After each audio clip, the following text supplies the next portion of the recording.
artists, I'm excited to bring you a new art project to do this week. So what I've done this week is I've drawn a treasure map. This treasure map is on a scroll. You can see that it's on just a regular piece of paper. This is a little bit of a bigger piece of paper. You could use a printer paper or a larger paper, nicer art paper if you have it, but just a regular white paper is fine if you don't.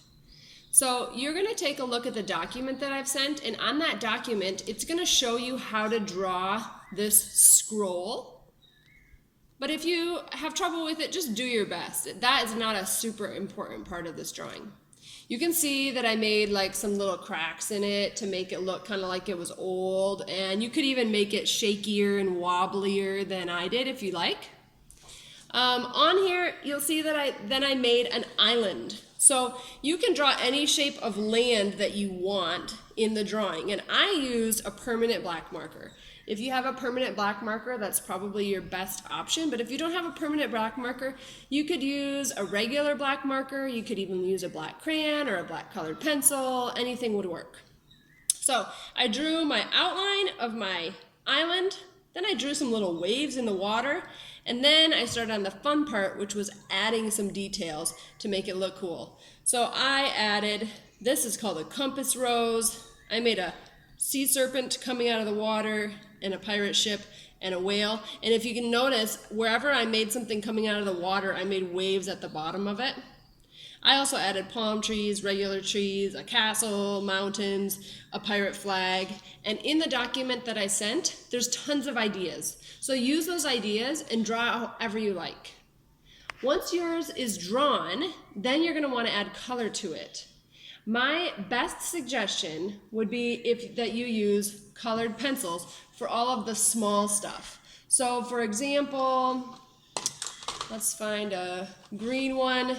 I might use a green to color the palm trees because a colored pencil fits nicely inside of a smaller space.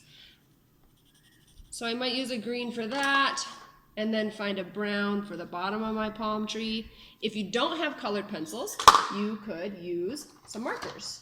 So you can just as easily use markers, especially if they're skinny markers, to do a palm tree. It doesn't really end up looking that much different. So you're going to want to color first all of the small details with either a fine marker or a colored pencil. And then once you've done all of those, you're going to decide how you want to add color to your island, to the scroll, to the water. And I would suggest either using crayons. I've got my crayon box here. You could use crayons to do that because crayons just color faster. If you want to, you can use colored pencil or marker to do that too. And one other option that you have is to use watercolor. So you could use watercolor to add the blue, for example, to the water, and that might turn out nice.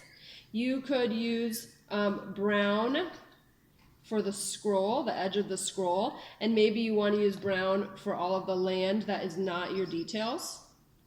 So you're going to fill in all of this, the whole scroll should be colored.